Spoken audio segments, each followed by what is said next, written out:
Well, I see you both as very complicated characters.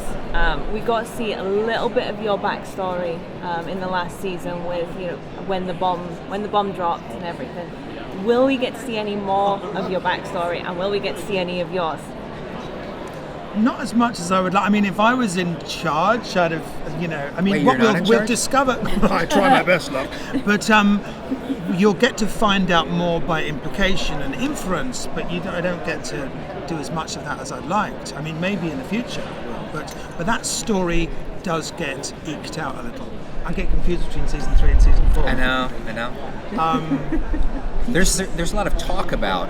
There's the way that the past comes in about like a reference to we were in this battle together, things like that. Very rarely do you actually on the see a opposite side. flashback. No, exactly. So it might feel like you're getting flashbacks, but in fact, sometimes just a little bit of conversational behaviour will reveal something that's happened, in the past. And to go back to your question, I certainly didn't mean to shut you down. All I really meant to say was that absolutely what he says, but on top of that, I would add, from my perspective, and I believe from his too, I always saw my character's position as way more complex, far more than even just being the villain of the piece, but having to believe in it. I actually saw what was interesting about my character as someone who would clearly had history worked out our way, be a good guy, in the role of a bad guy. And what's kept me going through that story was the fact that those two things were in conflict. So I never saw him that way.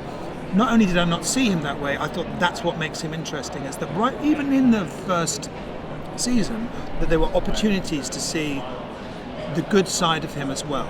I mean, that was contingent on me doing it. It's the fact that I wasn't going to say yes when I just read episode 1, because that was just a bad guy. As soon as I saw season 2 and episode 2 and found out about the story with his son, then it became something I was interested in, because then you have a good guy and a bad guy mixed.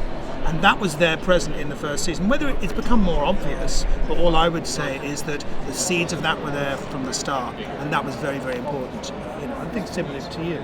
I like the challenge of,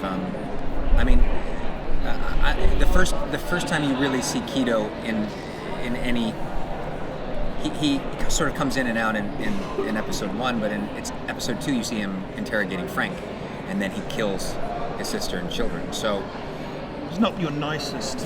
I like the premise. In a way, you could always say that was a bad thing to do.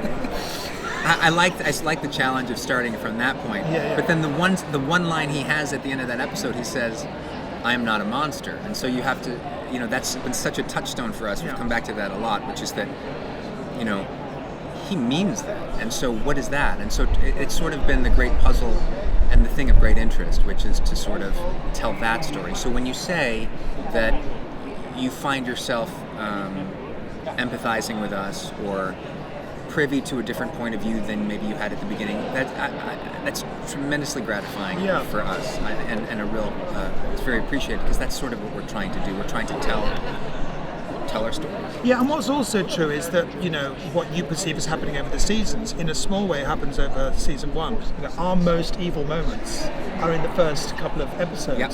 Actually, if you look, by the time you get to episode 5, 6, 7, 8, it takes a long time for the overriding impression of episode 1 and 2 to die off. But by the time you get to the end of season 1, there's a lot more. I don't remember whether there's stuff going on here. That actually there's enough. It's just that we start off. All of the most evil stuff I do in the first episode.